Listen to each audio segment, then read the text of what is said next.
Hey everyone, and welcome back to another episode of Learning to Smoke. My name is Dan Phelps, and today we're going to be doing a fall favorite here, which is tri-tip chili. I know I say fall recipe, but you can eat this any time of year. Fall, winter, spring, summer if you want. It tastes the same year round, but for some reason it just hits different in the colder months. And so using tri-tip, some pork steak, and another secret ingredient that I'll share later. We're gonna have heat, we're gonna have savory, we're even gonna have a little bit of sweet in there too. And when I cook the meat, I'm actually gonna be using this grill right here, the Nomad grill. If you haven't yet, make sure to subscribe to Learn to Smoke and even turn on those notifications because I drop new videos all the time. So whether it be recipes or unboxings or reviews, whatever it is, barbecue tips, I've got it all. Now let's get into the action.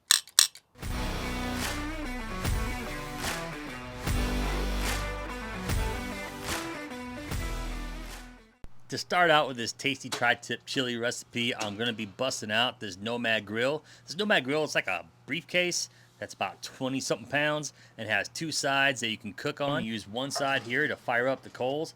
I'm going to put my chimney in. I'm putting my coal in, my lump coal in by hand because, well, I wanted to get my hands dirty and look legit. But I'm going to light up these fire starters and then I'll put the chimney back on top. And as I do, I'm going to wait about 15-20 minutes for all these coals to get lit up to the heat that I need. But next, let's move inside here. I've got a tri-tip that I had in my fridge that I'm going to take out of the vacuum seal pack. And I'm going to lay it down here on my cutting board. Now with this tri-tip, normally there's a fat cap on one side. A lot of places around me don't have it. So what I'm going to do here is I'm just going to trim off some of the silver skin on that side where the fat cap once was. I trimmed the silver skin so that way I can get a better bite and also make sure that the smoke can penetrate to the meat better evenly. And I skip olive oil or any kind of binder to put on this. I just put the seasoning directly on. I've got a Santa Maria style seasoning that I'm using. It's actually a rub that I'm coming up with here. And it does have salt, pepper, garlic. It's even got some lime flavoring in there as well, among some other things. But once I got that seasoned, I'm going to go check on the coals. They're just fine. I'm going to put them on one side of this basket here. And the reason I'm doing that is because I'm going to smoke on this grill. I'm going to go indirect heat. I've also got my oak wood chunk I'm going to put over there on the coal side. I'm going to lay the grill grates down and I'm going to close this up, open up a vent, and let the smoke go through. As you can see, I'm about 250 degrees, which is where I want to be here for this tri-tip. Notice I put it on the opposite side where the coals are because I'm smoking this. And before I get too far in the process, I actually want to measure the temperature on this thing. So I'm going to use a Smoke X from ThermoWorks. And I'm going to probe it right in the center of the thickest part. And that way I'm going to keep track of the temps. I'm going to have the alarm go off when it hits about 120 degrees. And so I check on this and we are at 120 degrees. Look at that. That's the magic of TV here. So I pull out the probe. I take the tri-tip off, and I'm going to put it on the sear side there, the side with the coals. So I got direct heat hit on that, and I'm going to flip it over, and I'm getting a little bit of a char on it, but not enough. So I'm going to actually heat up some more coals, and going to wait about another 10-15 minutes. I noticed that I put the tri-tip on the other side of the basket there. I'm just letting it rest for a little bit while I dump in these new coals. And so I'm going to flip open that grill grate. Going to dump in a few extra coals there. Now I'm going to mix them around so I have some evenly distributed heat. I'm going to put the grates back down, and then I'm going to put that tri-tip back on. And not only that, but I also get more surface, more space to sear this on. And so I give it about a minute on each side. As you can see, I think it's looking pretty good. So I'm going to pull that off, and then I'm going to let it rest before I go to slice it. But I did wrap it in foil because it did take me longer than 10 minutes of resting. But if you need to rest it longer than 10 minutes, I highly recommend wrapping it in foil. Make sure you wrap it tightly. And now I'm going to slice the tri-tip. It has two different grains as I'm showing you with the blade here. And I'm just going to slice into the middle to start to separate the two sides. And now I'm going to start slicing it from the tip all the way down. And as I'm slicing it up, I've got my slices. And you're going to see it's cooked to the doneness that I like. I usually like a medium rare or a medium on tri-tip. But now I'm going to take these and I'm going to cut them up into little cubes. So we're going to have about 1 cup's worth is what the recipe calls for. But I like to add extra because I like extra meaty chili. So I'm going to do about 2 cups worth. As you can see here, I'm going to dump that in a bowl and set that aside for later. And now we're moving on to pork steak. So pork steak is actually a cut that comes from the pork butt. And they're cut into about 1-inch slices here. And I'm going to season this up with some Hey Girl Hey Sweet Rub. I apply moderately on both sides. Now keep in mind that with this pork butt, it is bone in. So there's going to be bone on this pork steak. And I'm going to throw those back on the grill, direct heat. The grill surface is probably running about 400 degrees. And so I'm going to flip these ever so often. And as I do get near the end of this, because pork steaks cook to about 145 degrees or medium, I'm going to take some barbecue sauce when they hit about 115, 120 degrees, and I'm going to slather them barbecue sauce. This is the traditional St. Louis style that we do here, and I'm going to do that on one side, flip it over, and I'm going to sauce the other side. And I do that to help the sauce cook into the pork steak. And once those reach close to 145 degrees, I'm going to pull them off and let them rest, and then I'll slice them up. And I realize that pork steak isn't widely available everywhere, so you can substitute bacon for a pork steak. And I do that sometimes, and I think it tastes awesome. But I love pork steak, so I like having just a meatier bite to the chili. So I'm going to cut these up after I've rested for a few minutes, dice them up like I did with the tri-tip.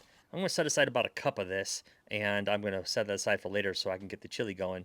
And so here I am real quick, just prepping some onion, just showing you that I'm going to cut up about a half an onion. This was a pretty big one, so it looks like I got a lot of it there, and that was just half. But I'm going to do garlic, and I'm going to do 3 cloves. And I like to take my cloves and then take my blade and just lay it flat and smash it down. And the reason I do that is because it makes it a lot easier to peel off the skin of each one. And so I'm going to do that. And I'm going to dice up each of these cloves of garlic, and I'm going to put that aside here in a bowl. And now it's time to dig out a Dutch oven here. So I've got a 6-quart Dutch oven that I'm going to put here on the stove. I'm going to put some olive oil in there, and then I'm going to throw in my onions first and let those cook for a few minutes on medium-low heat. And once they start to get translucent, I'm going to throw in the garlic because I don't want to overcook the garlic. And then I'm going to throw in a pound of ground beef with some salt and pepper. I'm going to use this meat masher here to help resemble more of ground beef. And as I do that, I'm going to get my tri-tip, my hefty serving of tri-tip. I'm going to dump that in. I'm going to dump in some pork steak, like I say, a cup of pork steak. Like I say, I really want this chili to be meaty. And now I'm going to add in my seasonings here. I'm going to add in 2 tablespoons of chili powder, tablespoon of paprika, some oregano leaves, got some salt, and then I'm also going to do a half cup of brown sugar, a can of diced tomatoes, as well as a can of tomato sauce. Gonna mix that around and then put in the secret ingredient. That secret ingredient I was telling you about before is right there. It's a can of Dr. Pepper. So I'm gonna let that simmer, put the lid on for 1 hour. And look, 1 hour later, we're gonna come back.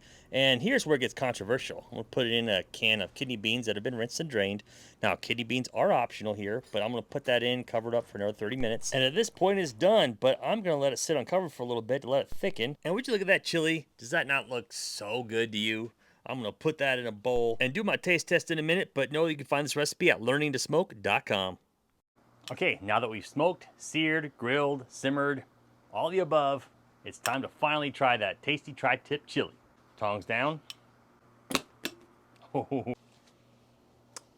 a bowl for myself. The bowl's a little hot, I'm not going to lie. There you go.